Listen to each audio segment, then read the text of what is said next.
Group B Rajshahi. ঝাঁকঝমকভাবে উন্মোচন করা এই প্রবাসী বাংলাদেশি প্রিমিয়ার লিগ পিবিপিএল ট্রফি আর জার্সি। নভেম্বরের 2 তারিখ রবিবার দুবাই ইন্টারন্যাশনাল সিটির উগ্র রেস্টুরেন্ট হল রুমত এই অনুষ্ঠান অনুষ্ঠিত হয়।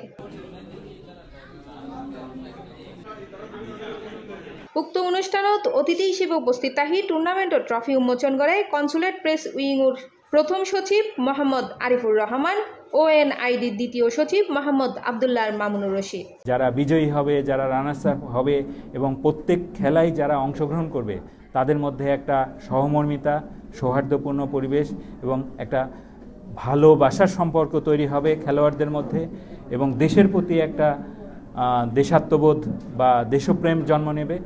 এই আশাবাদ ব্যক্ত করে আমি আজকের এই প্রবাসী বাংলাদেশ প্রিমিয়ার লিগের এই যে আপনাদের বিশেষ সৌন্দর্যময় ট্রফি উদ্বোধনের মুহূর্ত এখন, এটাকে আবারও আপনাদের কাছ থেকে একটা হাততালি আশা করছি।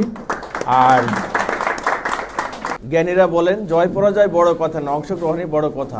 এর মাধ্যমে যে আনন্দ, যে একাত্মতা, যে বন্ধুত্ব বন্ধন যেটা সৃষ্টি হবে, এটাই হচ্ছে সবচেয়ে বড় কথা।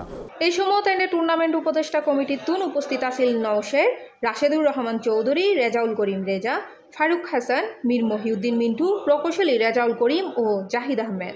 গ্রুপ এ তে আছে Sylhet, Dhaka capital, Mymensingh and Barishal. Group B তে আছে চিটাগং, রংপুর রাইডার্স, রাজশাহী এবং খুলনা কিংস। পরে টুর্নামেন্টত অংশগ্রহণ করেন প্রত্যেক দলরে জার্সি উন্মোচন করা হয়। এন্ডে অতিথি হিসেবে উপস্থিত আছিল ব্যবসায়ী মোহাম্মদ শাহাদাত হোসেন। টুর্নামেন্ট পরিচালনা কমিটির তুন উপস্থিত আছিল আব্দুর রহিম, মর্তুজা, ইকবাল, নিজাম সহ প্রত্যেক দলের স্পন্সর আর খেলোয়াড়।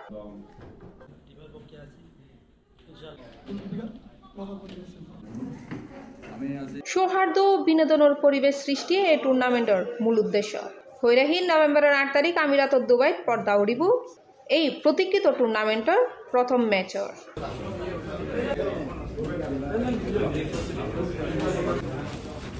C plus TV, Chittagong.